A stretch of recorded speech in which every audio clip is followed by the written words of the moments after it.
I still see the day with perfect clarity. As far as I was aware, it was a day like no other day. I still remember walking to my second class of the day. We had to walk out by the front of the school to get to the classroom.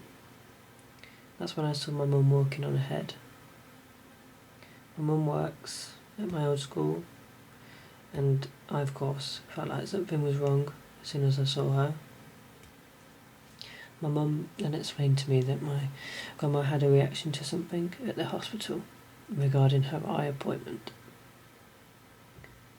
I felt nervous, but also reassured, as my mum seemed so relaxed about the situation.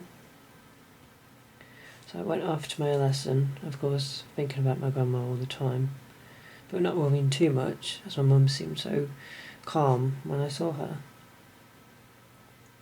As the time got closer and closer to go home, I had a sudden worrying feeling creep up on me. The walk home felt the longest walk home ever, even though I was trying to walk as quickly as possible. The 7th of September 2005 was a perfect day. Blue sky and the sun was shining. We as a family always have windows open whenever the sun was shining, and the way that I used to walk home from school allowed me to see my bedroom from a good distance away. This particular day, I was so hoping that I'd see my bedroom window open. As for me, seeing it open meant that everything was normal.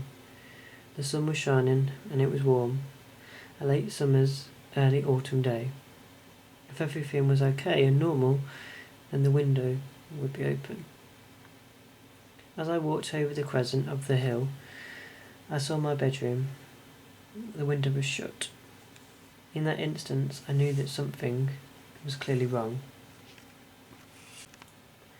The walk home normally only takes about 2 minutes from that point, but on this day it felt like I was never going to get home.